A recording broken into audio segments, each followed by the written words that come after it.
간절히 축복합니다.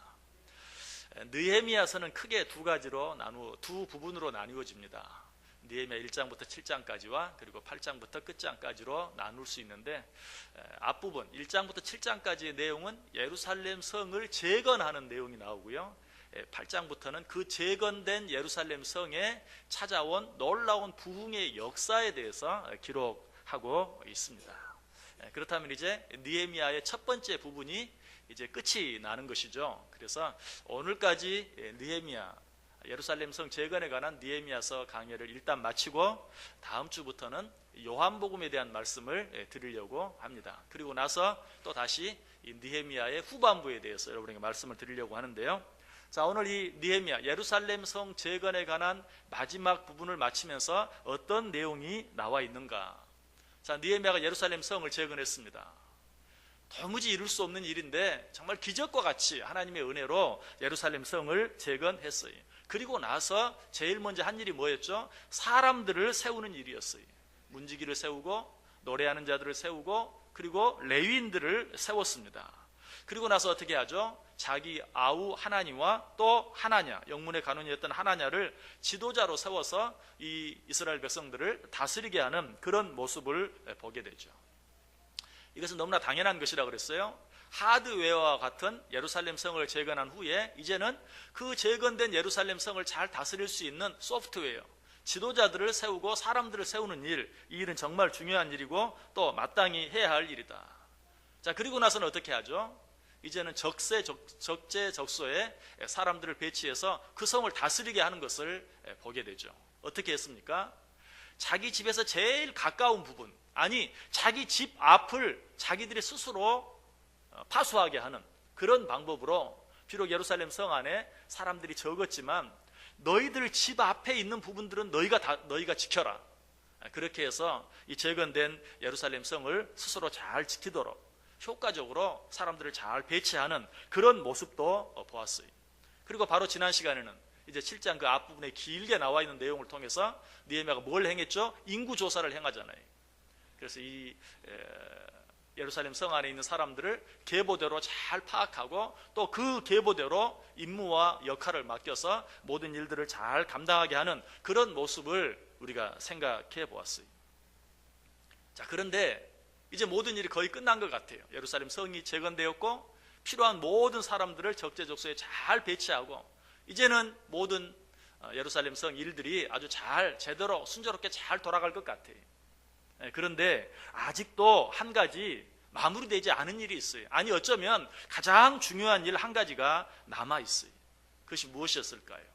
그것은 이제 이 예루살렘 성을 효과적으로 유지할 수 있는 재정에 관한 문제가 남아 있었어요. 옛날이나 지금이나 어떤 단체, 어떤 모임이 효과적으로 잘 유지되기 위해서는 거기에 필요한 재정이 있어요. 예루살렘 성도 마찬가지. 예루살렘 성도 재건이 되었어요. 사람들도 잘 배치가 되었어요. 그런데 그 성이 아무 문제 없이 제대로 잘 돌아가기 위해서는 재정이 필요한 것이, 오늘 본문에 보면 그 일을 위해서 예루살렘 성에 필요한 재정을 위해서 자기들의 재산을 헌납한 사람들이 있었던 것을 보게 돼요. 제가 다시 한번 읽어볼게요. 어떤 족장들은 역사를 위하여 보조하였고 총독은 금 1000드라크마와 대접 50과 제사장의 의복 530벌을 보물 곳간에 드렸고 또 어떤 족장들은 금 2만 드라크마와 은 2200만회를 역사 곳간에 드렸고 그 나머지 백성은 금 2만 드라크마와 은 2000만회와 제사장의 의복 67벌을 드렸느니라. 재건된 예루살렘 성에 필요한 재정들을 여러 사람들이 재정을, 자기들의 어떤 재물을 헌납함으로 말미암아서 예루살렘 성에 필요한 재정을 충당하는 것을 보게 돼요. 어떤 성경학자가 여기에 나와 있는 이 헌납 액수가 얼마나 되는가 현대의 단위로 계산을 해보니까 약 500만 불, 우리 돈으로 하면 약 60억 원 정도 되는 그런 재정을 여러 사람들이 헌납해서 예루살렘 성이 제대로 돌아갈 수 있도록 자기들의 재산을 헌납한 그런 내용을 보게 돼요. 여기서 우리는 좀 이상한 생각이 들죠. 왜? 예루살렘 성이 어떻게 재건되었어요? 정말 하나님의 기적적인 간섭과 도우심으로 도무지 사람의 힘으로는 이룰 수 없는 예루살렘 성 재건이 52일 만에 기적적으로 일어났어요. 자, 그렇다면 어때요? 그 예루살렘 성 재건을 위해서, 예루살렘 성이 효과적으로 운영되기 위해서 필요한 재정도 하나님이 기적적인 간섭과 도우심으로 채워주면 얼마나 좋을까요? 아니, 그렇게 해야 더 멋질 것 같아요. 예루살렘 성을 기적적으로 왕의 마음으로 움직여서 필요한 모든 그런 물자들을 제공하게 하고, 그렇게 함으로 예루살렘 성 재건이 다 마무리되었는데, 이 마지막에 이제 다 완성되고 사람들도 다 배치되고 이제 그 필요한 재정을 공급하는 일, 예루살렘 성을 재건한 그런 일에 비하면 아무것도 아닌, 얼마든지 하나님이 도우실 수 있고 얼마든지 하나님이 채우실 수 있을 것 같은데, 왜 이 마지막 부분은 사람들로 하여금 직접 자기들의 재물을 헌납하게 함으로 예루살렘 성에 필요한 재정을 채우게 하셨을까? 조금 이상한 생각이 들고 한번 물어보고 싶은 마음도 있어요. 그런데 거기에는 두 가지 중요한 이유가 있어요. 왜 하나님이 그렇게 하셨는가? 그 이유가 마태복음 6장에 잘 나타나 있어요. 그 첫 번째 이유는 마태복음 6장 21절에 나와 있습니다. 내 보물 있는 그곳에는 내 마음도 있느니라. 자, 예루살렘 성이 아름답게 재건되었습니다. 그리고 사람들도 효과적으로 잘 배치되었습니다. 그러나 이것만 가지고는 절대 안 돼. 왜? 아무리 예루살렘 성이 튼튼하게 재건되고 사람들이 잘 배치되었다 할지라도 사람들의 마음이 하나가 되지 않으면 소용없어요. 건물을 정말 튼튼하게 잘 짓고 사람들이 잘 배치가 되었어도 마음이 맞지 않으면, 마음이 하나가 되지 아니하면 그 모든 것들이 다 헛수고가 될 수밖에 없어요. 그런데 그 마음을 어떻게 하나로 만들 수 있는가? 여러분, 우리가 사람의 마음을 어떻게 움직일 수가 있습니까? 사람의 마음을 서로 뭐 둘씩 그저 묶어 놓는다고 해서 하나가 됩니까? 아니, 여러 사람을 그저 한 자리에 모아 놓는다고 해서 마음도 하나가 됩니까? 절대로 그렇지 않아요. 어떻게 하면 사람들의 마음을 하나로 묶어 놓을 수 있는가? 아까 마태복음 6장 21절이 뭐라고 말해요? 내 보물이 있는 곳에 내 마음도 있다. 그들의 마음을 모으게 하기 위해서는 그들 마음속에 있는 보물, 그들의 마음이 어디에 있다고요? 보물이 있는 곳에 있다고 그랬어요. 그들이 온 마음과 온 뜻과 온 정성을 다해서 그들에게 있는 물질을 내어놓을 때, 서로 합심하여 함께 내어놓을 때만 비로소 마음이 하나 되는 것이. 왜 그렇다고요? 우리의 마음이 보물이 있는 곳에, 물질이 있는 곳에 있기 때문에 그러하다. 그러지 아니하고는 마음이 하나 될 수 없어요. 여러분, 올바른 신앙생활이라는 게 뭘까요? 우리의 마음을 온전히 하나님께 드리는 것입니다. 그런데 어떻게 우리의 마음을 온전히 하나님께 드릴 수 있습니까? 우리의 마음이 어디에 있다고요? 보물 속에 들어있다. 물질 속에 들어있다. 그 물질을 하나님께 온전히 드림으로 말미암아서만 우리의 마음을 온전히 하나님께 드릴 수 있는 것이. 그러므로 우리가 신앙생활을 온전히 하기 위해서는, 우리의 마음을 온전히 하나님께 드리기 위해서는 내가 일상을 살아가면서 귀하게 여기는 물질을 하나님 앞에 감사한 마음으로 드릴 수 있을 때 비로소 온전한 신앙생활을 할 수 있게 되는 것이. 그래서 존 웨슬레, 감리교회 창시자인 존 웨슬레 목사님이 뭐라고 말했어요? 나는 주머니가 회개하지 않은 사람의 믿음은 믿을 수가 없다. 왜? 그 마음이 물질에 있는데 그 물질을 온전히 하나님께 드리지 않는 사람이 어떻게 온전한 마음으로 하나님을 섬긴다고 말할 수 있겠느냐? 나는 주머니가 회개하지 않은 사람의 믿음은 믿을 수가 없다라고 이야기했다는 것이. 여러분, 그렇다면 우리가 어떻게 우리의 물질을 하나님께 드려야 정말 내 마음을 온전히 하나님께 드리는 것이 될까요? 여러분, 하나님께서는 우리가 드리는 어떤 물질의 양을 보시는 것이 아니라 우리가 하나님께 드리는 물질의 비율을 항상 보세요. 하나님 우리에게 주신 것이 다 달라요. 우리가 가진 것이 다 달라요. 모두에게 똑같은 것을 요구하진 않아요. 그러나 하나님께서 우리에게 주신 것의 비율을 보시고 내가 내 마음의 몇 퍼센트를 하나님께 드렸는가 하는 것을 보시는 것이, 그것의 가장 기본적인 기준이 11조예요. 네가 가진 10의 1조는 내 것이다. 그것을 내게 드리라. 거기에서부터 우리의 온전한 신앙생활이 시작되는 것이. 그리고 그 외에도 내가 어느 정도나 내게 있는 것을 하나님께 드릴 수 있느냐, 그것이 내 마음을 얼마나 하나님께 드릴 수 있느냐 하는 것을 재볼 수 있는 가장 정확한 평가 기준이 된다는 것이. 여러분, 세상적으로도 그렇죠. 우리가 살아가면서 의식주에 투자하는 비율과 문화나 교육에 투자하는 비율이 서로 어느 정도 되느냐에 따라서 그 사람의 삶의 수준, 그 나라의 삶의 수준이 결정이 돼요. 선진국이 되려면 어때요? 의식주에 투자하는 비율보다도 교육이나 문화나 이런 것들에 투자하는 비율이 높아져야 비로소 선진국이라고 말할 수 있어요. 우리의 믿음이 어떻게 되었을 때 성숙한 믿음이라고 말할 수 있을까요? 내가 먹고 사는 것에 대해서 투자하는 그 비율보다 하나님께 투자하는 그 비율이 어떻게 되느냐에 따라서 내가 얼마나 더 내 믿음이 성장했는가, 하나님 보실 때 내 믿음이 기뻐할 만한 믿음인가 그렇지 아니한가 하는 것을 평가해 볼 수 있다는 것이, 우리가 이 사실을 잘 알 수 있는 내용이 성경에 몇 가지 나오죠. 그 한 가지가 무엇입니까? 과부의 두 렙돈 헌금. 과부의 두 렙돈 헌금은 어떻습니까? 양적으로 봤을 때는 절대 많은 게 아니, 적은 것이. 그러나 예수님께서 그 헌금을 칭찬하신 이유는 무엇입니까?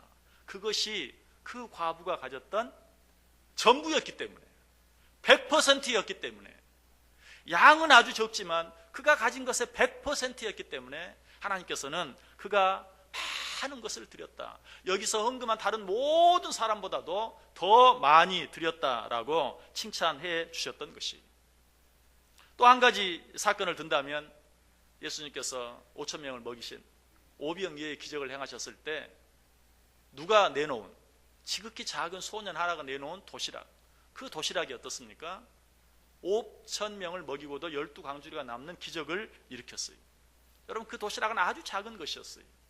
오병이어, 보리떡 5개, 물고기 2마리, 물고기 2마리도 아주 작은 물고기. 원어로 보면 큰 물고기는 익투스라고 그래요. 그러나 작은 물고기는 읍사리온, 아주 조그만. 소년이 도시락 싸우면서 무슨 큰 고기 2마리를 가져왔겠어요? 그렇지 않죠. 작은 물고기 2마리를 가져왔어요. 그런데 그 작은 것으로 말미암아 예수님께서 5,000명을 먹이고도 12광주리가 남는 기적을 행하신 것은, 그가 내놓은 것은 작은 것이었지만 그것은 어때요? 그 소년이 가진 것의 전부였기 때문에 예수님 그것을 귀하게 쓰셨던 것이, 오병이어의 기적을 행하셨던 것이.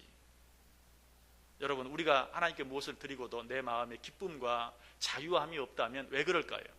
그것이 너무 적어서? 아니, 그 양이 적어서가 아니라 내가 최선을 다하지 못했기 때문에 그래요. 내가 하나님께 드릴 수 있는 것에 최선을 다하지 아니했기 때문에, 아니, 내가 드릴 수 있는 가장 귀한 것을 드리지 못했기 때문에.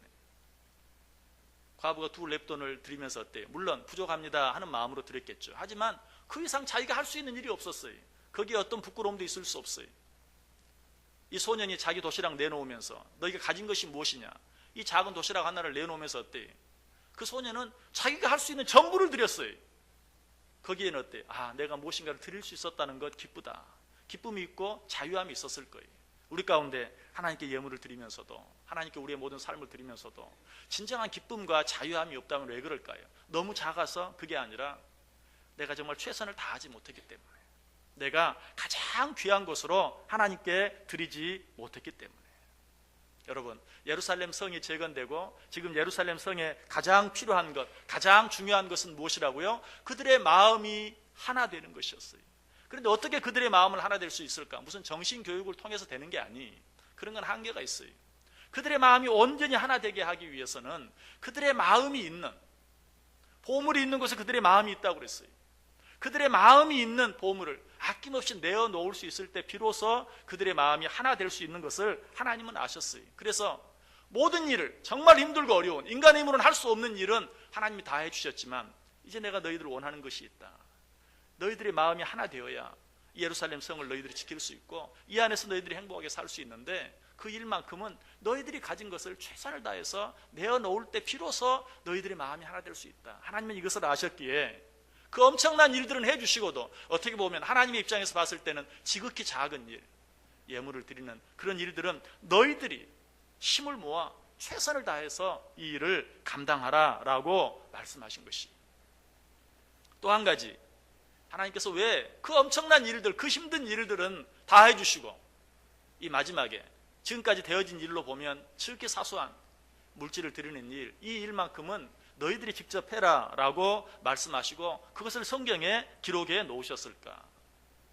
이제 그들이 해야 할 일은 하나님만을 온전히 자기들의 주인으로 모시고 사는 것이, 그러지 아니하면 이 예루살렘 성은 뭐 제 아무리 견고한 성을 지었다 할지라도, 그들이 아무리 효과적으로 잘 적재적소에 배치되었다 할지라도 소용이 없어요.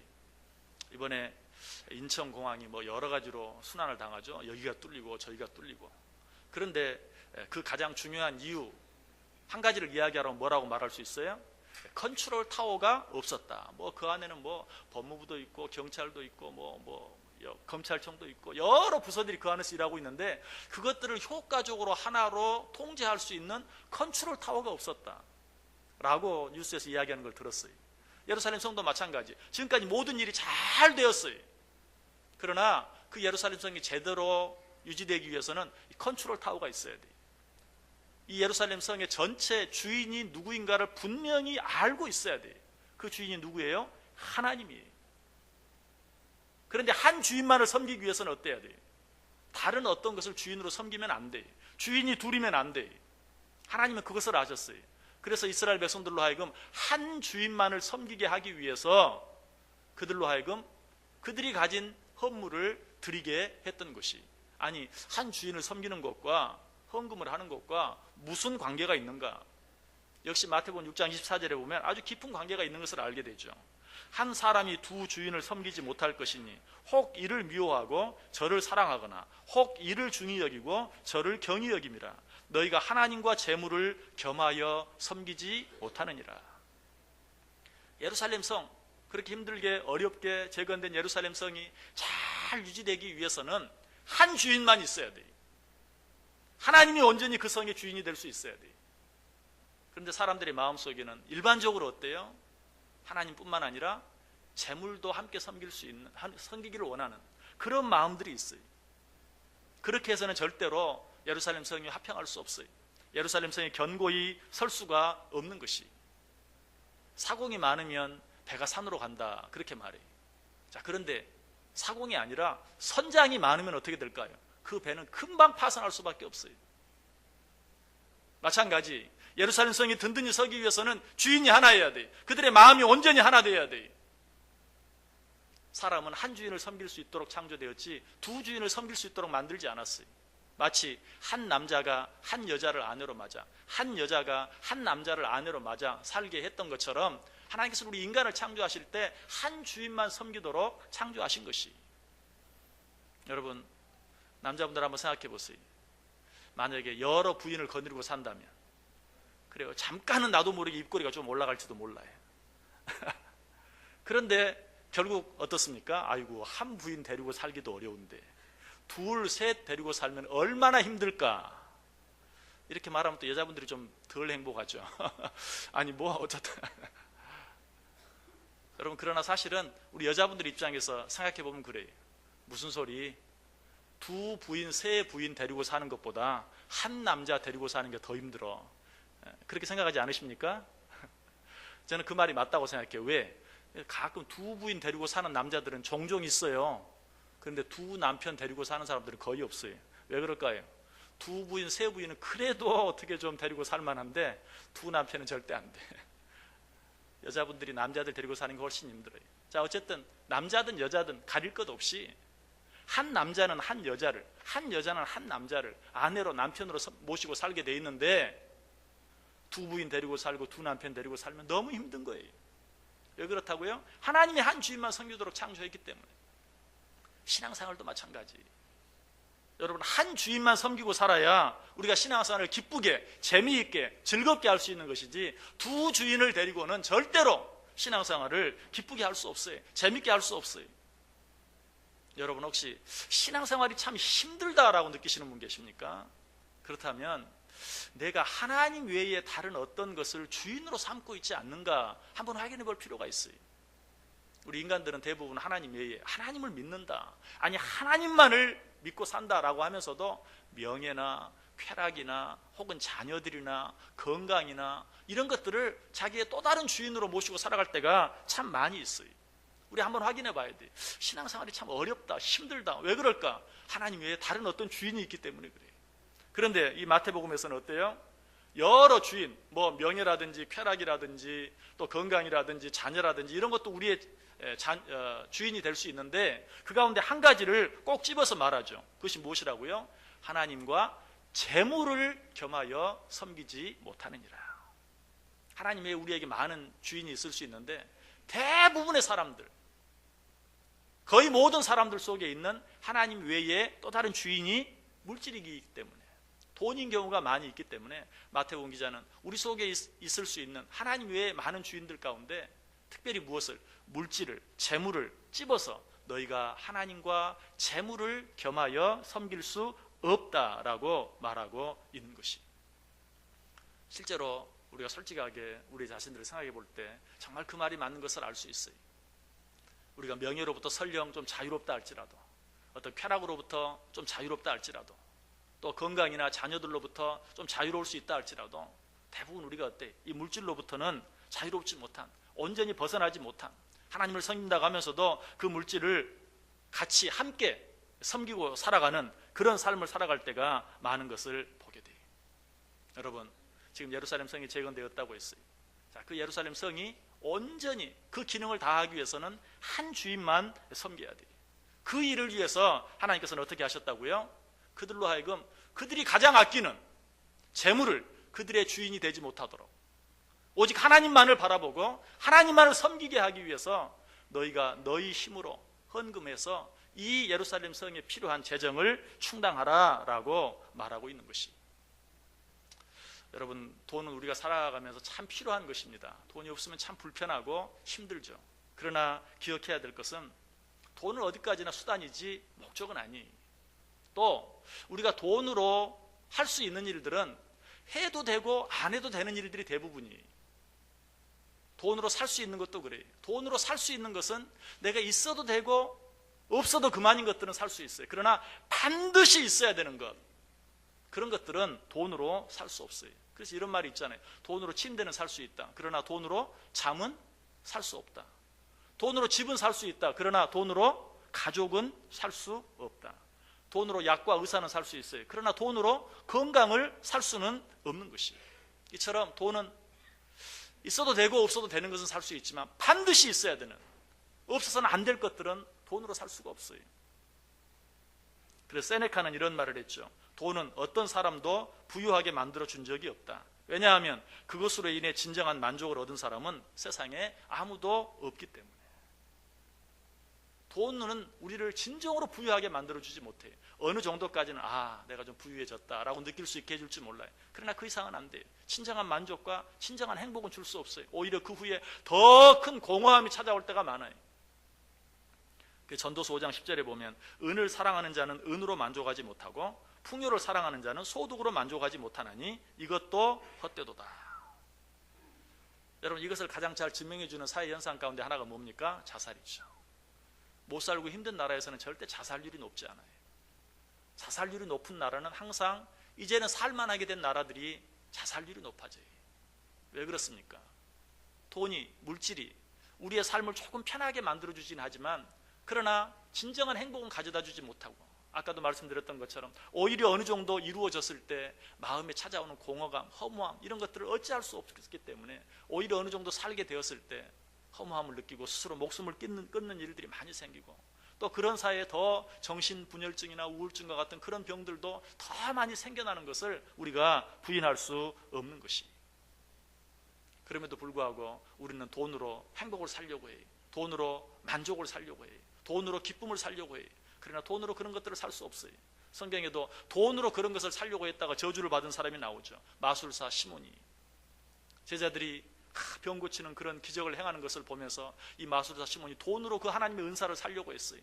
베드로가 그 모습을 보고 뭐라고 말합니까? 네가 돈으로 하나님의 선물을 살 줄 알았더냐? 그 돈과 함께 네가 망할지어다 라고 저주하고 마는 것을 보아요.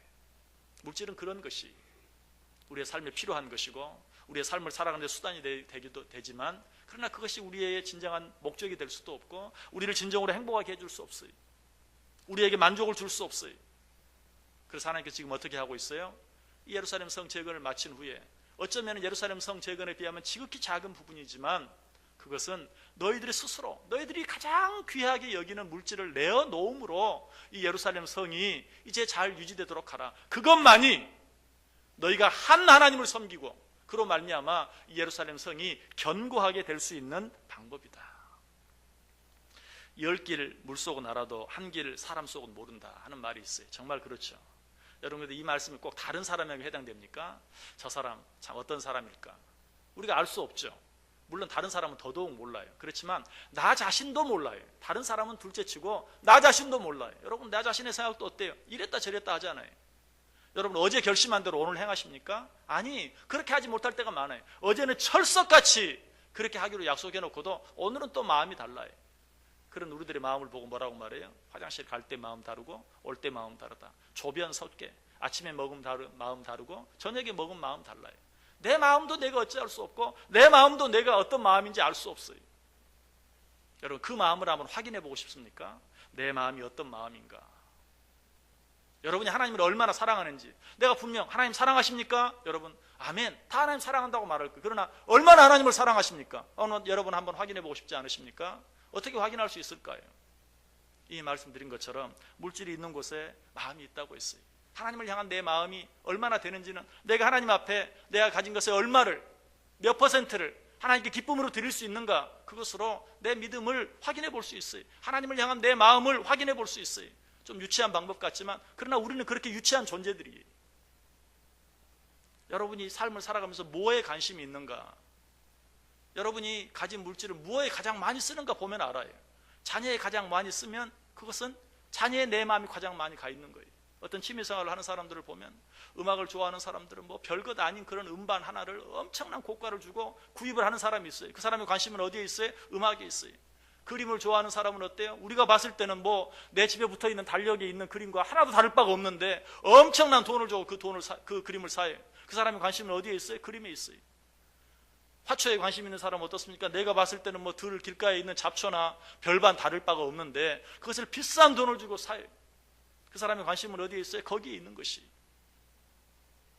마찬가지 내 관심이 어디에 있는가, 그것은 내가 가진 물질의 몇 퍼센트를 무엇에 쓰는가 하는 것을 보면 내 관심이, 내 마음이 어디에 있는지 분명히 알 수 있는 것이. 우리가 어떻게 하면 신앙생활을 잘 할 수 있을까요? 어떻게 하면 하나님을 바로 잘 섬길 수 있을까요? 하나님이 우리에게 주신 물질에 대한 우리의 태도를 분명히 할 수 있어야 돼요.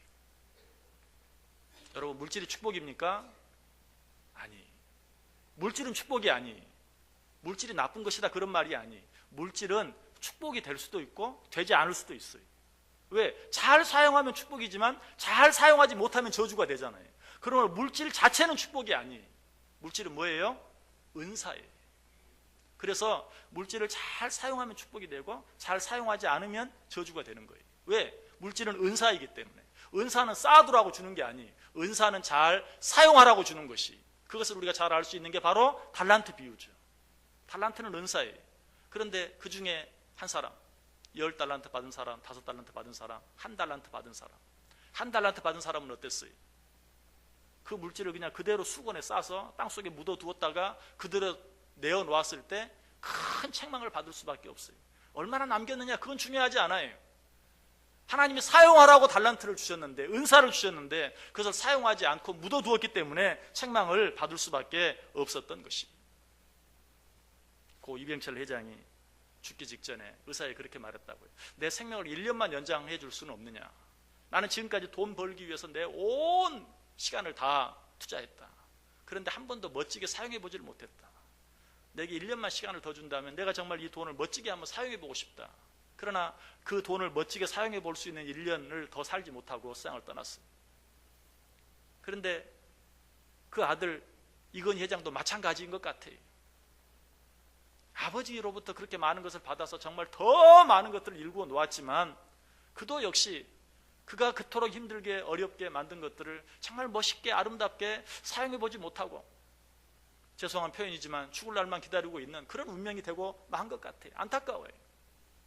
물질은 뭐라고요? 축복이 아니. 물질은 뭐예요? 은사예요. 그 은사를 잘 사용하면 축복이 되고 잘 사용하지 못하면 저주가 돼요. 역시 마태복음 6장에 나오는 어리석은 부자의 비유. 여러분 그 부자를 왜 성경은 어리석다고 말합니까? 은사가 뭔지를 몰랐어요. 그가 애쓰고 수고해서 많은 물질을 모았어요. 그런데 그는 어때요? 창고를 짓고 거기에 쌓아두고 그리고 나서 내가 저것으로 말미암아 이제 먹고 마시고 즐기리라. 은사는 쌓아두는 게 아니. 쌓아두라고 하나님이 은사를 주신 게 아니. 사용하라고 주신 것이. 그러나 그렇게 하지 못했던 것이. 그런 부자를 향해 성경은 어리석다라고 말하는 것이. 자, 우리 호산나 찬양대가 여기 있습니다. 자, 그런데 여러분들 가운데 노래를 잘하는 분이 있다면 제가 뭐라고 말할 수 있죠? 찬양을 정말 잘하시네요. 찬양대 한번 해보시죠. 여러분 제가 이렇게 말하는 게 이상합니까? 당연히 그럴 수 있죠. 자, 여러분 가운데 가르치는 은사가 있어요. 참 잘 가르쳐요. 가르치는 은사가 있네요. 학교 선생님이시네요. 가르치는 은사가 있겠네요. 그러면 교사 한번 해보시죠. 제가 그렇게 말하는 게 이상합니까? 아니, 그렇게 말하면 아마 다 좋아할 거예요. 내 은사를 인정해 주는구나. 그런데 혹 여러분 가운데 물질이 있어요. 돈이 많으시네. 헌금 좀 하시죠. 그러면 어떨까요? 알아주는구나, 감사하다, 이렇게 생각하는 사람이 몇 사람이나 있을까요? 분명 그것도 은사인데 아마 그렇게 말하면 10이면 9은 시험에 들 거예요. 한 사람 정도는 그렇지 않을 거고. 여러분, 물질은 은사예요. 그 은사를 잘 사용할 수 있어야 돼요. 여러분, 왜 하나님께서 예루살렘 성 재건이라는 그 엄청난 일을 하나님이 도우셔서 기적적으로 은혜로 마치신 후에 치사하게 마지막 부분에 이 성을 유지할 수 있는 헌금은 니네들이 해. 왜 그렇게 했다고요? 하나님은 아셨기 때문에. 우리가 마음이 하나 돼야 되는데 물질이 있는 곳에 우리의 마음이 있는 것을 아셨기 때문에 이 일만큼은 너희들이 해야 돼. 또 이 예루살렘 성이 잘 유지되기 위해서는 주인이 하나여야 되는데 우리들은 어때요? 자꾸 하나님과 물질을 같이 섬기려고 해요. 그래가지고는 안 돼. 주인이 하나여야 돼. 너희들 하나님과 재물을 겸하여 섬길 수 없어. 오직 너희들의 주인으로 하나님 한 분만을 섬기기 위해서는 너희들이 그렇게 귀하게 여기는, 여러분 그 예루살렘 성 안의 백성들에게 물질은 정말 귀했어요. 이미 말씀드렸지만 얼마나 힘들었습니까? 먹고 살 것이 없는 그런 힘들고 어려운 가운데 있었어요. 그럼에도 불구하고 그 가운데서 너희들이 있는 것으로 너희들이 내서 예루살렘 재건에 대한 그런 재정을 충당할 때 비로소 너희는 하나님만을 주인으로 섬길 수 있는 거예요. 하나님은 이걸 아셨어요. 그래서 그렇게 하신 것이. 여러분 어떻게 살기를 원하십니까? 우리가 우리의 인생을 정말로 흔들리지 아니하고 요동하지 아니하고 어떤 가운데서도 기쁨 가운데 행복하게 우리의 삶을 살아가기 위해서는 우리의 마음이 어디 있는가를 확인해야 돼요. 우리의 마음이 물질에 있다는 것을 인정하고 그 물질을 최선을 다해서 가장 귀한 것으로 하나님께 드림으로써만 진정한 마음의 기쁨과 자유함과 행복을 누릴 수 있어요.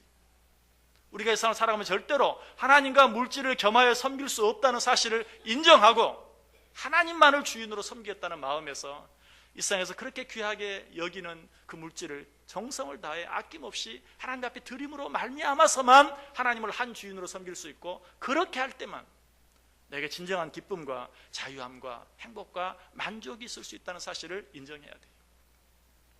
여러분 이 한 해, 아니 여러분의 남은 인생을 어떻게 살기를 원하세요? 하나님이 주신 모든 물질들, 그것이 하나님께서 우리에게 주신 선물이요 은사인 것을 기억하고 그 은사를 잘 사용함으로 이 일상에서도 참 기쁨, 참 자유함, 참 행복을 누리고 하나님 앞에 가서도 잘하였다, 착하고 충성된 종아라고 칭찬받을 수 있는 저 여러분 꼭 될 수 있기를 주님의 이름으로 간절히 축원합니다. 기도하겠습니다. 사랑과 은혜가 풍성하신 하나님 감사를 드립니다. 오늘도 우리가 이 세상 살아가면서 어떻게 하면 신앙생활을 잘 할 수 있는지 말씀해 주시니 감사합니다. 우리의 마음이 어디에 있는지 솔직하게 겸손하게 인정할 수 있게 하여 주옵소서. 내 주인이 누구인지 우리가 다시 한번 확인하게 하여 주옵소서. 이 세상에서 귀하게 여기는 물질을 하나님의 나라와 영광을 위하여 최선을 다하여 가장 귀한 것으로 드림으로 내 마음을 하나님께 드릴 수 있게 하시고 오직 하나님 한 분만을 내 주인으로 모시고 삶으로 이 어렵고 힘든 세상 가운데서도 진정한 누구도 빼앗아갈 수 없는 참 기쁨과 자유함과 행복을 누리며 살아갈 수 있는 우리 모두 되게 해 주옵소서. 예수님의 이름으로 기도드리옵나이다. 아멘.